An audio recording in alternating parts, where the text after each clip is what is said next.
आणि आज लहानपणापासून खरं तर एकत्र आहोत, पण आता ते खूप मोठ्या उंचीला गेलेले आहेत. अशांची साथ संगत आम्हाला अनेक वर्षांनी मिळते, म्हणून त्यांचा वरद हस्त कीर्तनावरती राहू दे. अशा दोन्ही साथीदारांना प्रथम वंदन करते, सर्व श्रोत्यांना वंदन करते. समर्थ म्हणतात, एक सत्वाचे आगर, एक ज्ञानाचे सागर. असे माझ्यापेक्षा वयाने, अनुभवाने सर्व बाबतीत श्रेष्ठ असलेल्या तुम्हा सर्व श्रोत्यांना वंदन करते. माझ्या गुरुंना वंदन करते. आणि कालचाच निरूपणाचा विषय फक्त वेगळ्या अभंगाच्या माध्यमातून थोडासा पुढे नेते. हरिरूप कर्म, हरिरूप धर्म, भक्तीचे हे वर्म स्वामी म्हणे. जे जे कर्म करतोय ते ते भगवंताला समर्पण करावं, कर्मफलाचा त्याग करावा. हाच त्याग हा विषय आपल्याला पुढे न्यायचा आहे. परंतु प्रश्न असा आहे की आम्हाला कर्म करायची इच्छा आहे, कर्म करायला आम्ही तयार आहोत, पण प्रश्न इथे येतोय की ह्या कर्माचं फल काय मिळणार आहे, त्यावर आम्ही ते कर्म करायचं की नाही ठरवतोय. कुठली गोष्ट करताना त्याचा फायदा काय, तो व्यवहारात सुद्धा आपण आपल्याला रिटर्न्स काय मिळतील एखाद्या गोष्टीचे यावरती भर देतो. मग कुठलंही कर्म करत असताना या कर्माचा परिणाम काय होईल याचा आपण आधी विचार करतो आणि मग ते कर्म करतो. पण सर्व संतांनी आम्हाला एक सूत्र सांगून ठेवलंय की जरी आपल्या हातून चांगलं कर्म झालं तरी त्याचा परिणाम चांगला मिळेलच असं नाही. वा, आमरस जास्त झाला की काय? आता आमरसच म्हणायला हवं सध्या. शुद्धीत वाक्य म्हटलं की एखादं कर्म जरी आपल्या हातून चांगलं झालं तर आपल्याला अपेक्षा काय असते की झालेलं चांगलं कर्म याचा परिणाम, याचा फळ सुद्धा चांगलंच मिळावं. पण संतांनी आम्हाला सांगितलं की केलेलं कर्म जरी चांगलं असलं तरी त्याचा परिणाम काही वेळा वाईट ठरू शकतो. आणि एखादं हातून केलेलं कर्म हे वाईट असलं तरी त्याचा परिणाम काही वेळा चांगला असतो. उदाहरण द्यावं, पुरावा द्यावा. एक तीर्थयात्रा करून आलेले साधू महाराज शिवमंदिरामध्ये गेले आणि शिवमंदिरामध्ये गेल्यानंतर पूजा अर्चा आटपली आणि लक्षात आलं की आपल्या पायाला थोडीशी सूज आलेली आहे.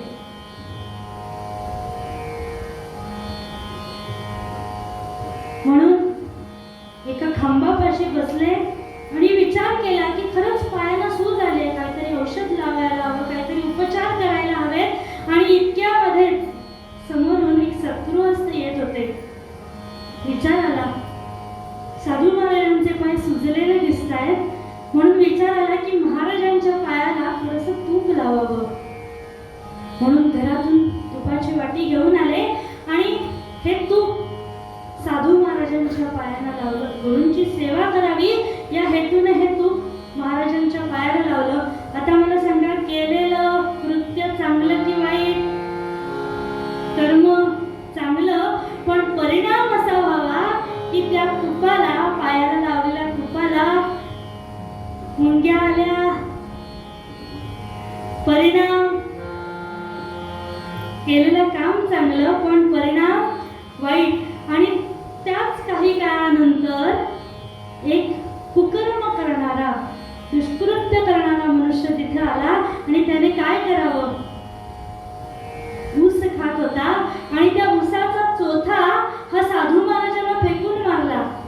केलेलं कृत्य वाईट, केलेलं कर्म वाईट, पण परिणाम असा व्हावा की ज्या तुपाला आलेल्या मुंग्या त्यांना कुठेतरी साखरेचा वास आला, उसातल्या साखरेचा वास आला आणि म्हणून त्यांनी पाय सोडला आणि त्या उसाच्या चोथ्याला पकडलं.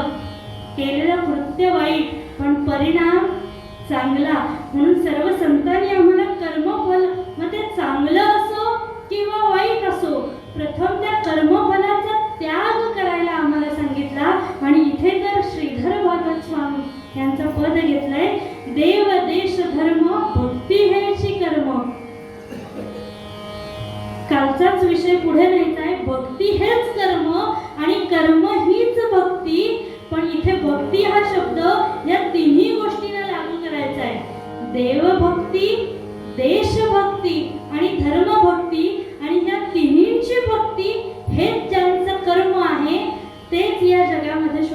दिसतात आणि त्यासाठी पहिलं लक्षण सांगितलं की शोभे जगा माझी तोची त्याग मूर्ती. ज्यांना ह्या तिन्ही भक्ती करायच्या आहेत, मग त्या व्यवहारातल्या असोत किंवा परमार्थातल्या असोत, प्रथमतः त्याग करायला शिकवलेला आहे. एखाद्या गोष्टीचा त्याग करतो म्हणजे काय करतो हो? आमच्याकडे शुगर आहे म्हणून साखर सोडतो, डायबेटीस आहे म्हणून साखर सोडतो, ही आमची त्यागाची कल्पना असते. प्रपंचाला कंटाळलो म्हणून प्रपंच सोडून जातो, ही आमची त्यागाची कल्पना असते. तुम्ही सोडू नका.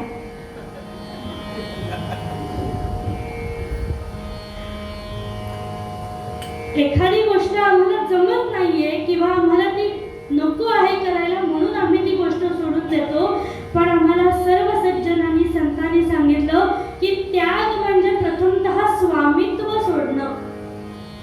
मग हे स्वामित्व आम्ही किती गोष्टींनी सोडतो? तर 5 गोष्टींनी आम्ही एखाद्या गोष्टीवरचं स्वामित्व सोडतो. पहिल्यांदा एखाद्या गोष्टीचा नाश झाला, पण हा नाश काही वेळा निसर्ग नियमाने होतो. अनेक गोष्टींचा नाश निसर्गामुळे होतो, त्यामुळे स्वामित्व सोडतो. दुसरं, एखाद्या गोष्टीचं अपहरण झालं, एखादी गोष्ट चोरीला गेली, तर त्या गोष्टीमुळे आम्ही त्याचं स्वामित्व सोडतो. तिसऱ्यांदा सांगितलं की एखादी गोष्ट जर आपण देवाणघेवाण केली तर आम्ही आमच्या वस्तूवरचं स्वामित्व सोडतो. पण देवाणघेवाण करताना सुद्धा काहीतरी परत मिळणार आहे. एक गोष्ट एका हाताने दिली तर दुसऱ्या हाताने दुसरी गोष्ट मिळणार आहे, तरी सुद्धा आपल्याकडच्या गोष्टीचं स्वामित्व सोडतो. चौथ्यांदा थोडंसं वरच्या पातळीवर जातो आणि दानाने आम्ही एखाद्या गोष्टीचा त्याग करतो. दानाने आम्ही स्वामित्व सोडतो. पण या दान देण्यामागे सुद्धा अनेकदा ते दान आपल्याला कोणीतरी लक्षात ठेवावं यासाठी दान दिलं जातं.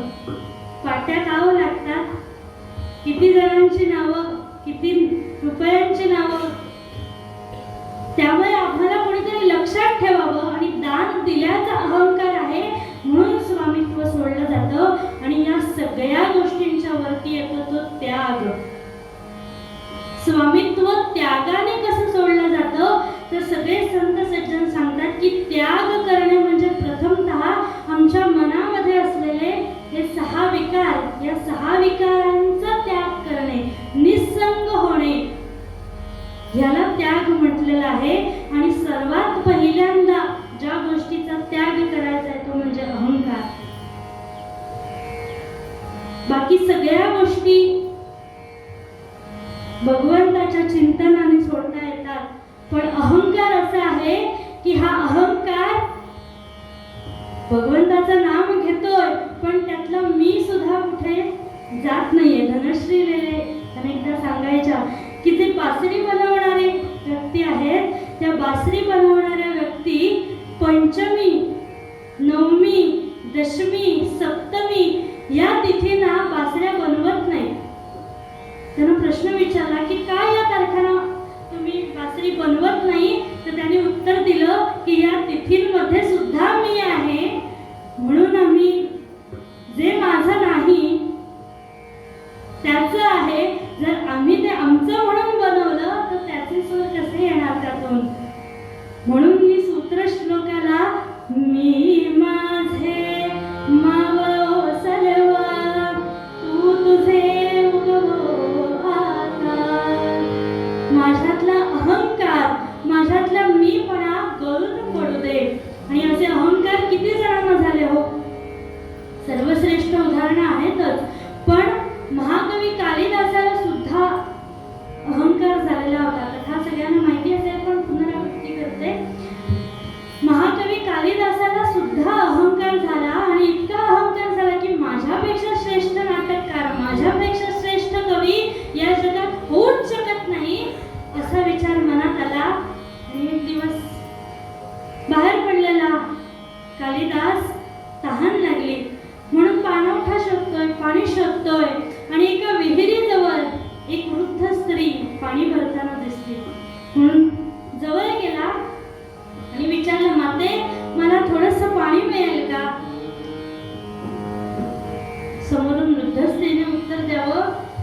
की बाळा रे तुला पाणी मिळेल, पण प्रथमतः माझ्या प्रश्नांची उत्तर दे.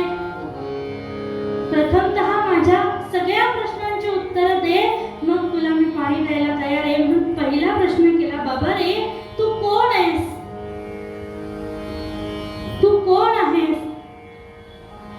आणि सरळ साधं उत्तर द्यावं की नाही, मी कोण आहे, कुठून आलोय. पण कालिदासाला अहंकार इतका की या वृद्ध स्त्रीची जरा परीक्षा घ्यावी, या विचारातून याने उत्तर दिलं, माते या जगामधला मी एक प्रवासी आहे. या जगामधला मी एक प्रवासी आहे. त्यावर वृद्ध स्त्रीने उत्तर द्यावं, बाळा रे या जगामध्ये तू प्रवासी कसा? या जगात फक्त दोनच प्रवासी आहेत, दिवसा आणि रात्री. सूर्य आणि चंद्र हेच या जगामध्ये दोन प्रवासी आहेस. तू या जगातला प्रवासी नाहीस. लक्षात आलं? आपल्या समोर कोणी सामान्य उभं नाही. म्हणून पुन्हा या वृद्ध स्त्रीने प्रश्न केला, बाबा रे तू कोण आहेस, कुठून आलास? आता तरी साधं उत्तर द्यावं की नाही. पण पुन्हा कालिदासाने सांगितलं, माते या जगामधला मी एक सहनशील प्राणी आहे. ते सगळेच असतो म्हणा. या जगामधला मी एक सहनशील प्राणी आहे. हे ऐकल्यावर त्या वृद्ध स्त्रीने उत्तर द्यावं, बाबा रे तू सहनशील कसा? या जगामध्ये दोनच गोष्टी सहनशील आहेत, एक म्हणजे वृक्ष आणि दुसरी म्हणजे धरणी. केलेलं कृत्य वाईट आहे पण परिणाम चांगला आहे. मारतोय दगड पण मे महिन्यात दुसऱ्याच्या बागेतला असला तरी सहन करतात. हे दोनच आहेत. आता कालिदासाचं काही चालेल ना, म्हणून पुन्हा मातेनं प्रश्न केला, बाबा रे आता तरी सांग तू कोण आहेस? आता दोन प्रश्न झाल्यावर लक्षात यायला हवं होतं की आपल्या समोर असलेली व्यक्ती कोणीतरी ज्ञानी आहे. पण तरी सुद्धा कालिदासाचा अहंकार काही गेला नाही आणि तिसऱ्यांदा उत्तर दिलं, माते या जगामधला मी एक हट्टी आहे, हट्टी मनुष्य आहे. आता मी म्हणणार नाही की हे सुद्धा सगळेच असतात. आणि मातेने उत्तर द्यावं की बाबा रे या जगात दोनच गोष्टी हट्टी आहेत. एक म्हणजे आमच्या हातापायाची नख कितीही कापली तरी, आणि केस, या दोनच गोष्टी या जगामध्ये हट्टी आहेत. आणि आता मातेनं शेवट विचारलं, माते आता तरी सांग तू कोण आहेस? आणि पुन्हा कालिदासाने शेवटचं उत्तर द्यावं की माते या जगामधला मी एक मूर्ख व्यक्ती आहे. तरी सुद्धा मातेला काही उत्तर पटत नाही आणि ती वृद्ध स्त्री म्हणते की या जगामध्ये दोनच गोष्टी मूर्ख आहेत.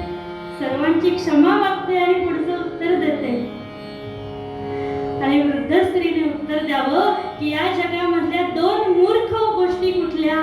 तर एक म्हणजे या नगरीचा राजा, त्या नगरीचा राजा आणि त्या राजाचं अंधपणे ऐकणारी प्रजा. ह्या दोनच गोष्टी या जगामधल्या मूर्ख गोष्टी आहेत. आणि आता समजून चुकला, 4 प्रश्नांची उत्तर मातेनं दिल्यावरती समजून चुकला म्हणून शरण गेला आणि विचारलं, माते आता तू कोण आहेस ते सांग. मी कोण आहे या प्रश्नाचं उत्तर शेवटपर्यंत मला देता आलेलं नाही, पण आता तू कोण आहेस ते सांग म्हणून शरण गेला. आणि त्यानंतर सगळ्यांना कथाभाग माहिती असेल की साक्षात सरस्वती देवी समोर उभ्या होत्या. कालिदासाला थोडासा स्वतःचा झालेला अहंकार, हा अहंकार नष्ट करण्यासाठी सरस्वती देवीने ही परीक्षा घेतली. म्हणून स्वामी सांगतायत की मी माझे मावळो सर्व, तू तुझे उगव आता. माझ्यातलं मी पण नाहीसा होऊ दे, अहंकार नाहीसा होऊ दे, तू तुझे उगव आता. मी तू पण जगन्नाथा, हो एक तत्वता. तू आणि मी दोघंही एकच आहोत. देव भक्त असे द्वैत अद्वैत्व न खंडिता दाखवी देव देवेशा प्रार्थना ही तुला आता. त्यामुळे मी माझं सगळं गळून पडू दे, हा त्याग, या त्यागाची भावना प्रथमतः आमच्या मनामध्ये येऊ दे. मग हा त्याग कुठला कुठला केला जातो तर अर्थातच कर्मफलाचा त्याग, अहंकाराचा त्याग आणि पुढं जाऊन आमच्या देहाचा त्याग. आणि तो कशा करता? अर्थातच देव देश धर्म भक्ती हेची कर्म, देशासाठी केलेला त्याग. समर्थाने मनाच्या श्लोकात तेच सांगून ठेवलं. देह त्यागिता कीर्ती मागे उरावे, मना सज्जना याची क्रिया करावी, मना चंदनाचे परित्वाज जावे, परियंतरी सज्जनानी व्हावे.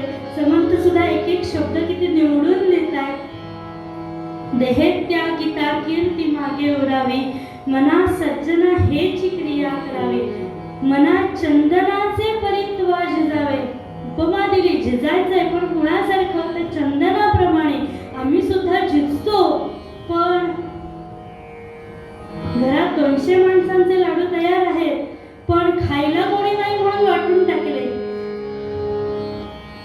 झिजणं आहे, समाजासाठी झिजणं आहे, पण स्वतःचा स्वार्थ झाल्यावर मग समाजासाठी. पण इथे सांगतात की मना चंदनाचे परित्वाज जावे, आणि शेवटचा शब्द महत्वाचा आहे, परिअंतरी सज्जनानी व्हावे. दुर्जनांना शांत करू नका, सज्जनांना शांत करा. कारण दुर्जन शांत दिसले तरी ते शांत असतातच असं नाही. म्हणून सज्जनांची अंतर राखा. असे त्यागमूर्ती कोण आहे, कसे शोभून दिसतात, यांचं चरित्र आख्यानामध्ये बघूया. पूर्व पद्यामध्ये हा त्याग किती श्रेष्ठ आहे, कर्म हेच भक्ती आणि भक्ती हेच कर्म कसं श्रेष्ठ आहे हे श्रीधर भागवत आम्हाला पूर्व पद्यामध्ये सांगतात. देव देश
साडी आणि शाल देऊन या ठिकाणी सायलीचा सन्मान होत आहे.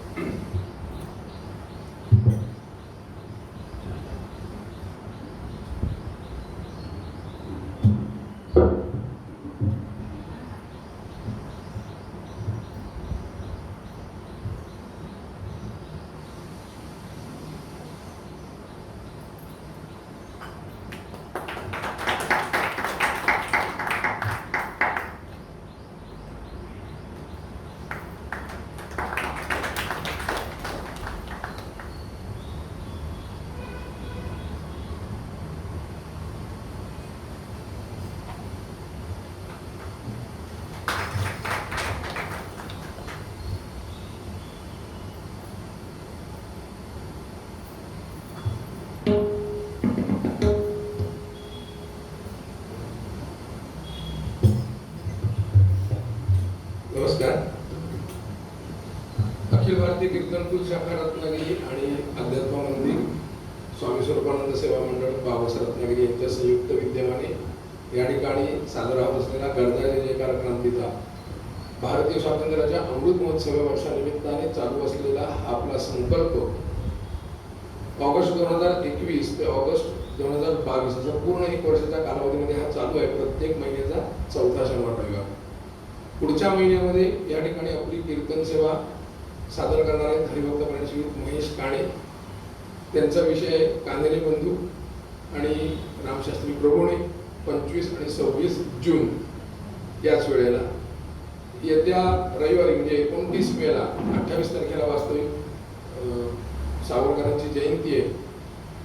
29 तारखेला संध्याकाळी याच ठिकाणी क्रांतिकार्यातील रत्नागिरीतील सावरकर असा विषय आपले ॲडव्होकेट बाबासाहेब परुळेकर या ठिकाणी आपल्या व्याख्यानातून मांडणार आहेत. तर त्याही कार्यक्रमाचा आपण सर्वांनी आवर्जून लाभ घ्यावा अशी आपण सर्वांना नम्र विनंतीने आवाहन. धन्यवाद.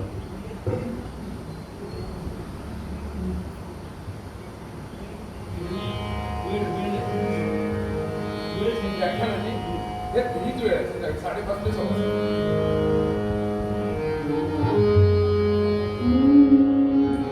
कीर्तनाच्या पद्धतीनुसार काही क्षण भजन करूया आणि राष्ट्रीय चरित्र व्याख्यान ऐकूया. राधे श्याम रुक्मिणी माधव राधे श्याम राधे श्याम राधे श्याम राधे श्याम रुक्मिणी माधव राधे श्याम राधे श्याम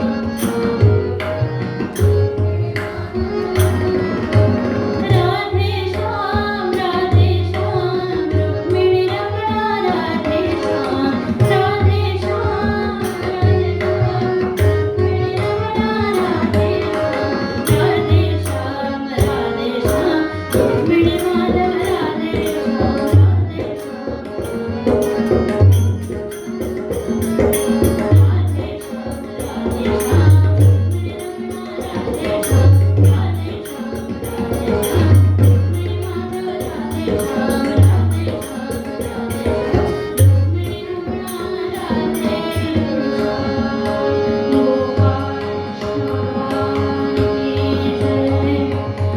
भरत भूचे सौभाग्य हारवी रे भरत भूचे सौभाग्य हारवी रे भरत भूचे सौभाग्य हारवी रे इंग्रजांनी परतंत्र बद्ध केले इंग्रजांनी परतंत्र बद्ध केले यत्न करती नाना हे भावपूर्ण यत्न करती काल राणाप्रतापांची मुलगी 10-12 वर्षाची शंपावती हिचं चरित्र ऐकलं आणि आज अशीच दुसरी 14 वर्षांची मुलगी मैनावती हिचं आख्यान या माध्यमातून कीर्तनाच्या माध्यमातून ऐकवण्याचा प्रयत्न करणं. आतापर्यंत हे आख्यान कुणी केलेलं नाही. या कथेची नोंद फार कुणी घेतलेली नाही. पेशवे या नावाचे एक पुस्तक आहे ज्यांच्यामध्ये या मैनावतीचा उल्लेख आढळतो. माझे गुरु श्रीनिवास पेंडसे यांनी हे कथानक मला शिकवलं म्हणण्यापेक्षा अभ्यास करायला दिला आणि सांगितलं की बाई ग हे आख्यान कोणी केलेलं नाही. ही कथाच कोणाला माहिती नाही. त्यामुळे या कीर्तनांच्या माध्यमातून ही कथा लोकांपर्यंत पोहोचवण्याचा प्रयत्न कर. म्हणून आज पहिलाच प्रयत्न आपल्या समोर हे आख्यान सांगण्याचा करणार आहे. यत्न करती नाना हे भावपूर्ण यत्न करती नाना हे भावपूर्ण परिहेकीचे त्यात असे नून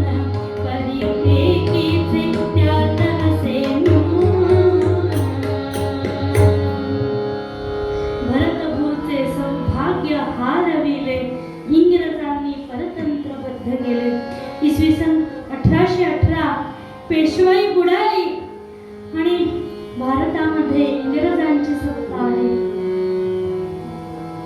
इंग्रजांची सत्ता आली आणि सगळ्यांना परिस्थिती माहिती आहे. गो ब्राह्मण सज्जना लढवती अमानुष कारभार सुरू झाला. पण हा सुरू झालेला अमानुष कारभार सगळ्यांनाच बघवतो असं नाही.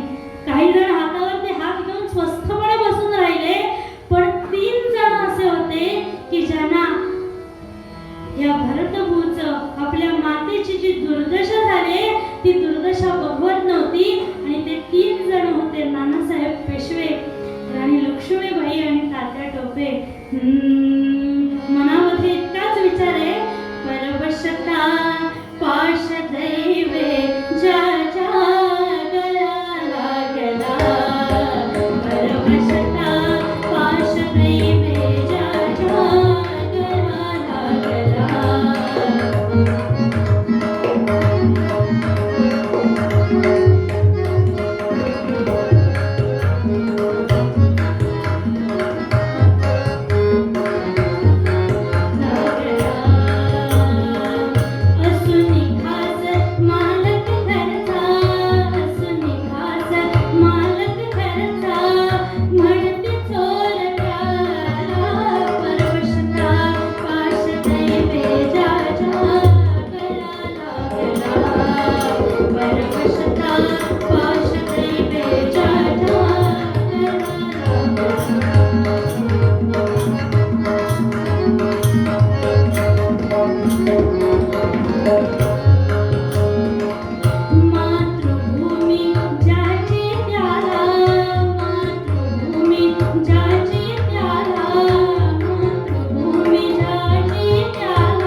देशामध्ये आपणच बंदिवान होऊन राहावं आणि आपल्यावरती त्यांनी सत्ता गाजवावी हे विचार या तिघांना पटेना.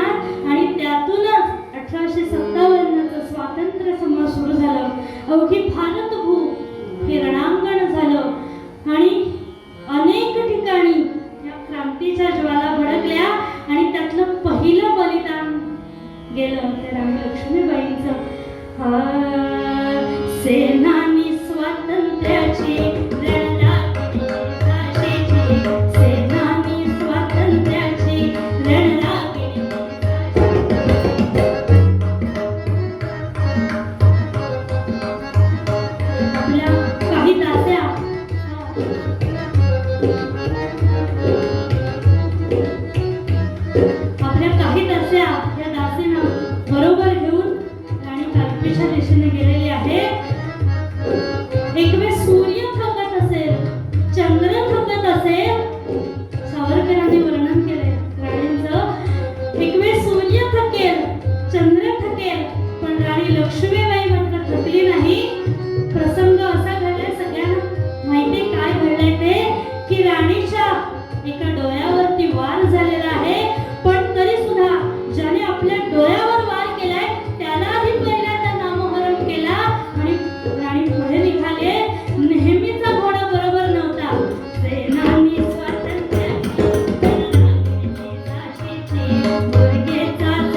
वसी या वृंदावनी लाव निरांजन याच चिऱ्यांच्या तळी लढता लढता समरकली ही सूर्याची पाकळी विवा शिरवाडकरांचं काव्य आहे.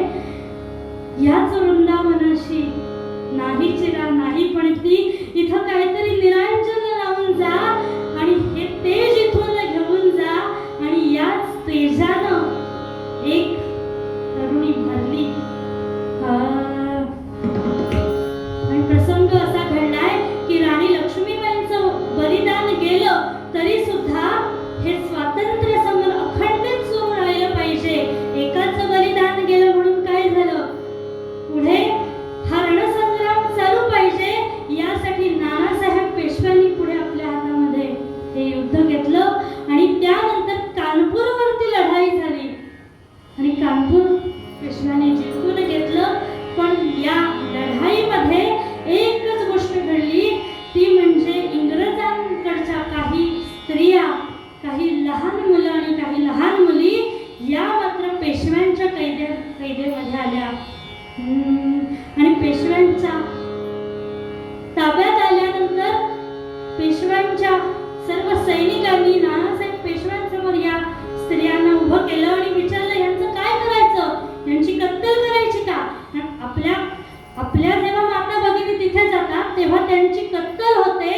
मग आज जर ह्या बायका मुली आमच्या ताब्यात आहेत तर आम्ही काय करणं अपेक्षित आहे.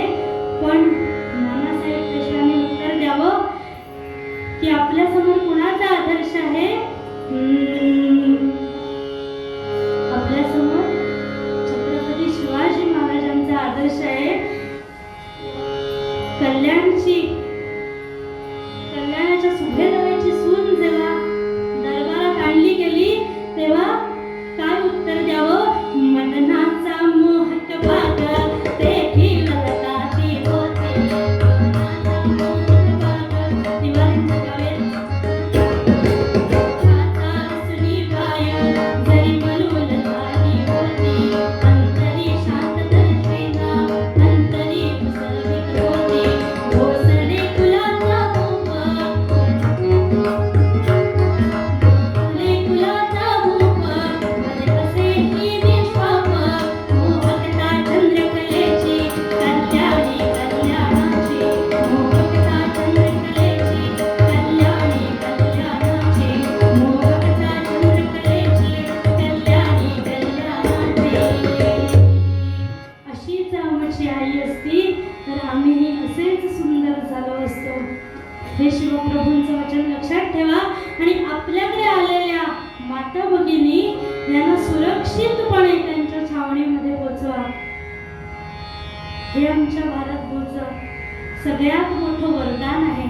आमच्या भारत भूला मिळालेलं, दुसऱ्याने आमच्यावर कितीही आक्रमण करत, दुसऱ्याने आमच्यावरती कितीही हल्ले करत, पण आम्ही मात्र प्रत्युत्तर देताना ते अतिशय शांतपणे दिलेले आहेत, अतिशय विवेकाने दिलेले आहेत. आणि अशा वेळी नानासाहेब पेशवे सांगतायत की या सगळ्या माता भगिनींना सुरक्षितपणे यांचा सन्मान करून इंग्रजांच्या छावणीमध्ये परत पोहोचवा आणि याची जबाबदारी कोणावर द्यावी म्हणून विचार करतायत.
पाठवली तर ह्यांच्या माता भगिनी सुरक्षित जातीलच, पण त्याचबरोबर जर काही बोलणं करण्याची वेळ आली तर माझ्या मुलीला उत्तम इंग्रजी येत आहे म्हणून सोबत पाठवलं आणि मैनावतीनं उत्कृष्ट जबाबदारी पार पाडावी.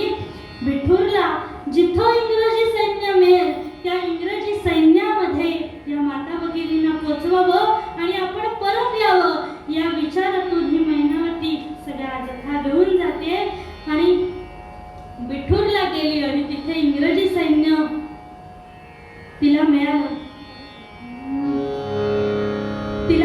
आणि तिने माता भगिनींना पोचतं केलं आणि परत फिरली.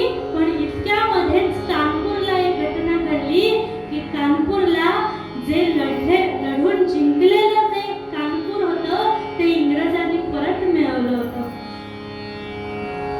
आणि नानासाहेब पेशव्यांनी आपला जो वाडा होता, बिठूरचा वाडा होता, तो तात्काळ सोडला होता आणि कानपूरच्या दिशेने गेलेले होते आणि त्यांच्या लक्षात आलं की इंग्रज आपल्या मागावर आहेत म्हणून त्यांनी तात्काळ बिठूर सोडलं आणि कानपूरला गेले. पण इकडे मात्र मैनावती या सगळ्यांना पोस्ट करून बिठूरच्या राजवाड्यामध्ये आली आणि काय हो समजून घडायचा तोच घडला की नानासाहेबांच्या मागे आलेले इंग्रज त्यांनी त्या बिठूरच्या वाड्याला पूर्णपणे घेरलं आणि पूर्णपणे घेरल्यानंतर आतमध्ये मैनावतीच्या लक्षात आलं की आता आपल्याला काही खरं नाही. सोबत असलेले सर्व सैनिक सांगतायत की आपण इथून पळून जाऊया, इथून निघून जाऊया. पण मैनावतीनं उत्तर द्यावं, मी कुणाची मुलगी आहे? पेशव्यांची मुलगी आहे. असं पळून जाणं तुमच्या रक्तात नाही, मी पळून जाणार नाही. तुम्हाला जायचं तर तुम्ही जाऊ शकता. म्हणून त्या एकट्या मुलीला सोडून सर्व सैनिक तिथून निघून गेले आणि तोफांचा आवाज बाहेरून यायला लागला. मैनावतीनं ओळखलं की आता काही आपल्याला हे जिवंत ठेवत नाही म्हणून धाडसानं बाहेर आली. एकटी बाहेर आली आणि तिथे असलेला इंग्रज सेनापती थॉमस त्याला प्रश्न विचारला की मी काय तुमचं वाईट केलं? 14 वर्षाच्या मुलीनं इंग्रजाला विचारावं की मी तुमचं काय असं वाईट केलं? आणि तू नाही काय वाईट केलंस, तुझ्या वडिलांनी पेशव्यांनी वाईट केलं. म्हणाले काय वाईट केलं? तुमच्या माता भगिनींना सुरक्षितपणे पोहोचवलं. हा जर आमच्यासाठी गुन्हा असेल तर तुम्ही त्याच ती शिक्षा भोगायला मी तयार आहे. त्या इंग्रजांच्या मुलेबाई सांगतायत की तिनं काय असं कृत्य केलं की तुम्ही हिला मारणार आहात? पुन्हा विचारलं की माझा वाडा जाऊ नका, आम्ही केलेलं कार्य हे अतिशय चांगलं आहे आणि जर तुम्ही असं वागलात तर ह्याचे परिणाम मात्र भविष्यात खूप वाईट होतील. ऐक भविष्याला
थॉमसने इंग्लंडला पत्र पाठवलं आणि विचारलं की हा वाड्यात जाण्याची परवानगी मला आहे का, हा वाडा मी जाऊ का.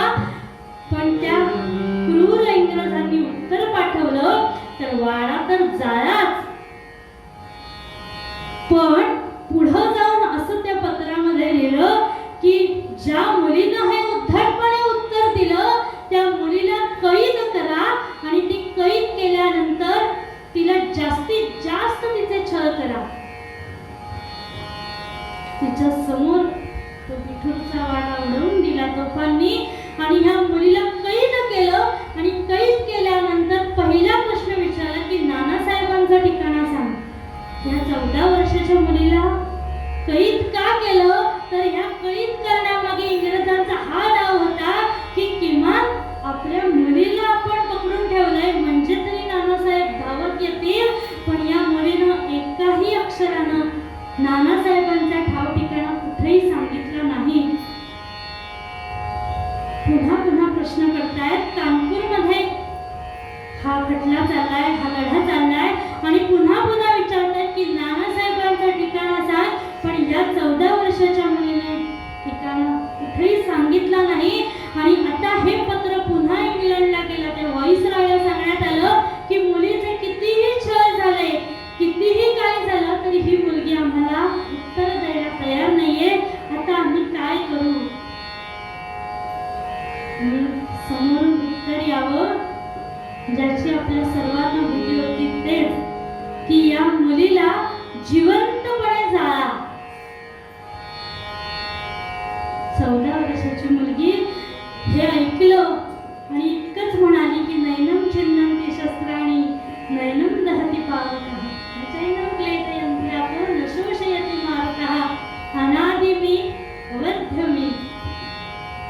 तुम्ही मारा नाहीतर काहीही करा, माझ्यावरती या कुठल्याही गोष्टीचा परिणाम होणार नाही. ठामपणे उत्तर द्यावं. नवे नवे त्या व्हॉइसरॉय त्याला सुद्धा एकदा इंग्रजीमधून सांगावं की आम्ही केलेलं जे कार्य आहे ते अतिशय उत्तम आहे. आम्ही तुमच्या माता भगिनींना सुरक्षितपणे पोहोचवलंय आणि हा जर आमच्यासाठी गुन्हा असेल तर मी मृत्यूला शरण जायला तयार आहे, मृत्यू भोगायला तयार आहे. म्हणून पत्र आलेलं आहे की या मुली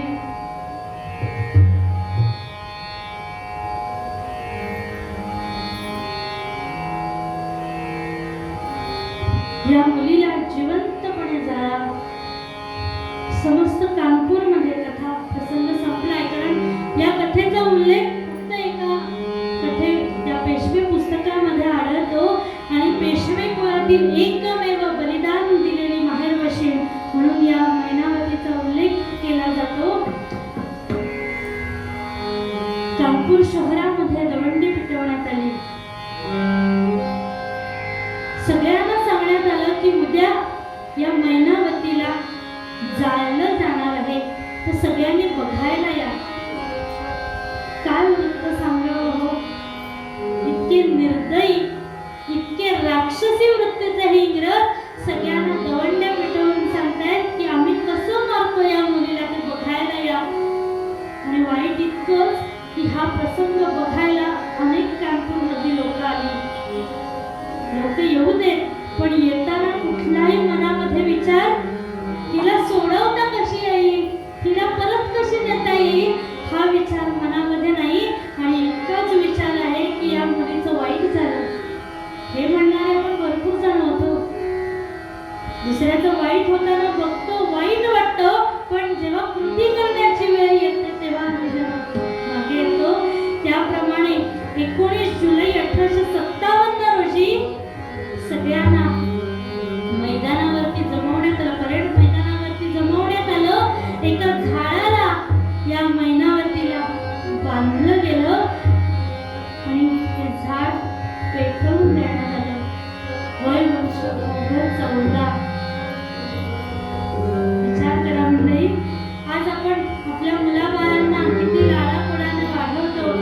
जरा त्यांच्या हातापायाला लागलं तर आम्हाला किती वाईट वाटतं. पण इथे 14 वर्षाच्या मुलीचं बलिदान नानासाहेब पेशव्यांनी दिलंय. पुन्हा परिचयांच्या दहन भूमीवर नाही चिराण नाही पणती, किती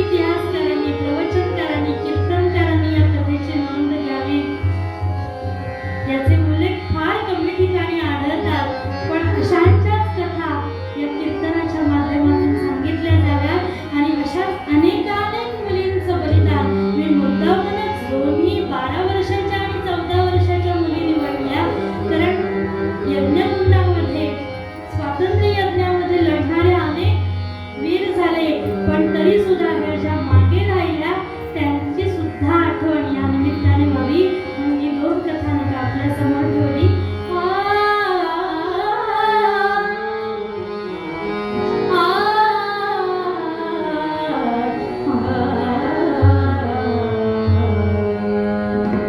देवदेश धर्म भक्ती हेची कलमा, देवदेश धर्म भक्ती हेची कलमा.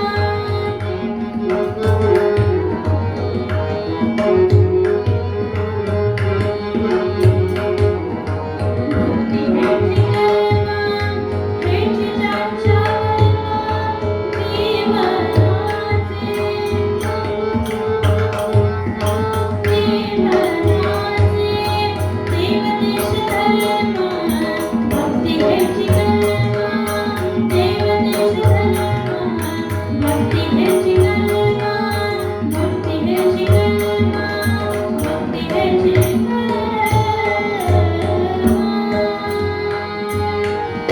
झालेली दोन्ही दिवसांची सेवा स्वामींचे चरणी जे होते राष्ट्रीय कीर्तन करण्याचा क्रांतिकारी कीर्तन सांगण्याचा फार अनुभव गाठीशी नाही म्हणून या निमित्ताने तुमच्यासमोर दोन चरित्र मांडण्याचा प्रयत्न केला. त्यात काही चुका झाल्या असतील तर सर्वांची क्षमा मागते. जे काही चांगलं असेल ते गुरूंचं आई वडिलांचं सद्गुरूंचा आशीर्वाद समजते. दोन्ही साथीदारांचे आयोजकांचे आभार मानते आणि जे मागणं संतांनी मागितलं ते मागून कीर्तनाचा शेवट करते. हे चिदान दे गा देवा तुझा विसर नवा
वंदे